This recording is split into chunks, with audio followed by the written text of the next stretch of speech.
14 huge Coronation Street spoilers for next week. Next week on Coronation Street, Toyah's feud with the Institute escalates dramatically as Rowan interferes with Rose's funeral, causing a tense confrontation. The situation takes an even darker turn when Rowan resorts to blackmail, putting Toyah in a difficult and dangerous position. Meanwhile, a new suspect emerges in Abby's deep fake mystery, adding more layers to the already complex investigation. As the plot thickens, tensions rise and secrets start to unravel, promising viewers an intense week of drama. In another corner of the street, Joel reappears with a new target in his sights, hinting at further sinister developments. His introduction to the new victim sets the stage for more suspense and potential danger. With these explosive storylines unfolding from June 17th to June 21st, Coronation Street fans are in for a series of shocking twists and turns. Get ready for a rollercoaster of emotions and unexpected revelations as we delve into 14 huge moments set to rock the street next week. Here's your complete guide to the 14 major moments coming up. 1. Toyah feels tricked by Leanne and Rowan. The day of baby Rose's funeral arrives and Leanne promises to pay for the service out of her own savings. Things get off to a bad start when Rowan spies on Toyah as she's leaving the flat and the funeral car pulls up. Toyah warns Rowan that he's not welcome. Later, once the funeral is over, Leanne admits that she doesn't have any savings, and Rowan is the one who paid for everything. Toyah is sickened to realize that her arch-nemesis meddled in such a personal moment for her. 2. Toyah threatens Rowan. Toyah warns Rowan that she'll stop at nothing when it comes to exposing his true colors. Rowan is shaken, seeing Toyah's fierce determination to destroy his reputation. Later, Nick comforts Toyah and they kiss passionately, unaware that a strange man is spying on them from the derelict builder's yard. After sleeping together, Nick and Toyah agree that this can never happen again, and they need to start keeping their distance from each other. 3. Rowan resorts to blackmail. Toyah tells Nick that she wants them to come clean to Leanne over their brief affair. Her determination grows when Rowan threatens to tell Leanne everything unless Toyah signs the NDA which gags her over the Institute. Toyah warns Rowan that she intends to tell Leanne the truth herself, so he has no hold over her. Rowan spitefully reminds Toyah that the truth would destroy Leanne, and he'll be there to pick up the pieces when it all comes crashing down. 4. Leanne is promoted.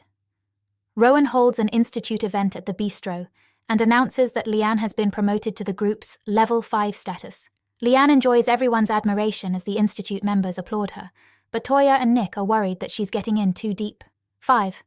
Toyah is cleared by the police. Toyah gets another visit from the police, and this time they bring some good news. They tell her she won't be charged for burying her baby. You can just imagine the weight lifting off her shoulders, right? This whole ordeal has been hanging over her like a dark cloud, and now, at least this part of it is finally over. She's been through so much, and this bit of relief is something she desperately needed. But it's not all sunshine and rainbows just yet. Even though she's cleared of these charges, Toyah is still really worried about Leanne and what's going on with the Institute. There are so many unanswered questions, and the whole situation feels like a ticking time bomb. Toyah can't shake the feeling that there's more trouble ahead, and her concern for Leanne is eating away at her. She knows that just because one problem is solved doesn't mean they're out of the woods yet.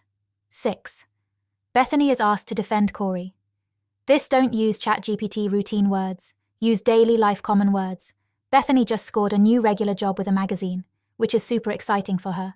But things take a turn when she finds out her first assignment is to write an article defending Corrie. You can imagine how that would feel, right? Instead of celebrating her new gig, she's hit with this moral dilemma. It's a tough spot for her because she wants to make a good impression at her new job, but this topic is a real hot button for her and the community, so Bethany decides to be straight with Abby about the controversial assignment. When Abby hears about it, she's understandably upset. I mean, who wouldn't be? The thought that someone is out there trying to paint a positive picture of her son's killer is just gut-wrenching. It's a real mess, and Abby's reaction shows just how deep the wounds still are. It's clear this situation is going to stir up a lot of emotions and drama. 7. Stefan returns. Abby investigates the pro-Corrie campaign and discovers that the villain's father, Stefan, owns the magazine that has hired Bethany. It turns out that Stefan is also a board director of the production company, which made a recent TV documentary to repair Corrie's reputation. Abby realizes that Stefan must have created the deep fake videos to discredit her after she spoke out publicly against the documentary. She reports Stefan to the police, and the corrupt businessman is soon hauled in for questioning by DS Swain. 8. Kevin takes the law into his own hands. Kevin asks Bethany to lend him her security pass for Stefan's offices, While there, he steals Stefan's phone and hands it over to Max, asking whether the teen can hack into it. Bethany worries when she finds out that Kevin has implicated Max in his crime. She begs him to stop involving her family. Later, Tyrone receives a mysterious video which shows Kevin breaking into Stefan's office. Kevin claims that it's another deep fake. Stefan tries to preempt Kevin's next move by warning him that the incriminating footage from the office could land him in jail. Will Kevin risk his own freedom to help Abby? 9. Sabrina is Joel's new target. Joel takes an interest when he spots Sabrina upset outside the police station. She explains that her brother has been arrested. Joel hands over his business card and suggests that Sabrina should give him a call. He heads off, secretly pleased to have a new target for his sinister behavior. 10. Paul insults Summer's new boyfriend Summer, and Felix show up at Billy and Paul's flat, but things quickly take a bad turn. Just as they walk in, they overhear Paul playing a derogatory message about Felix on his new eye gaze equipment. It's one of those awful moments where you wish you could hit rewind.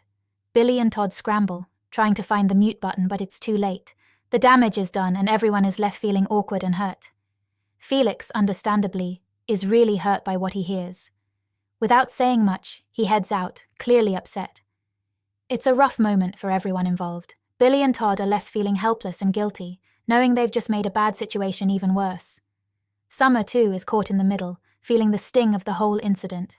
It's clear this moment is going to leave a mark on all their relationships moving forward. 11.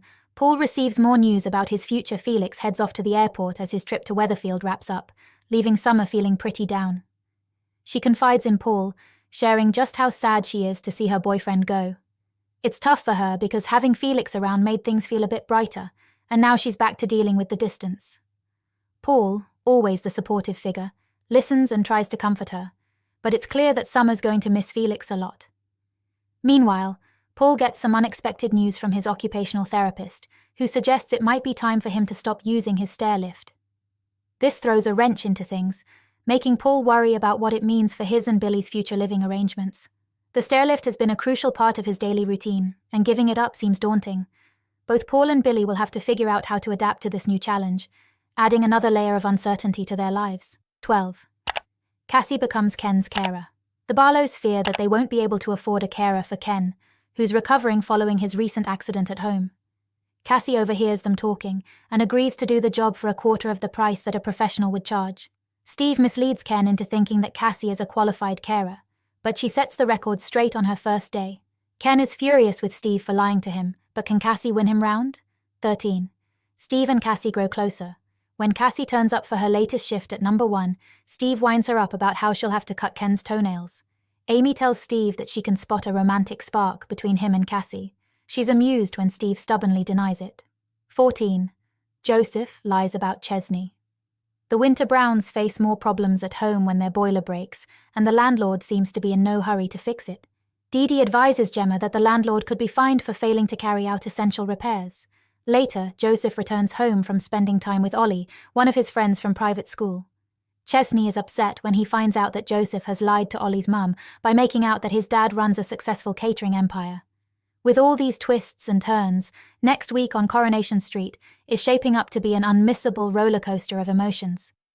From Toyah's escalating battle with Rowan to the new developments in Abby's deep fake mystery, and Joel's sinister new target, the drama is set to keep you on the edge of your seat.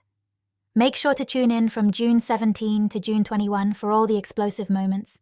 Don't forget to like, comment, and subscribe for more Coronation Street spoilers and updates. See you next time.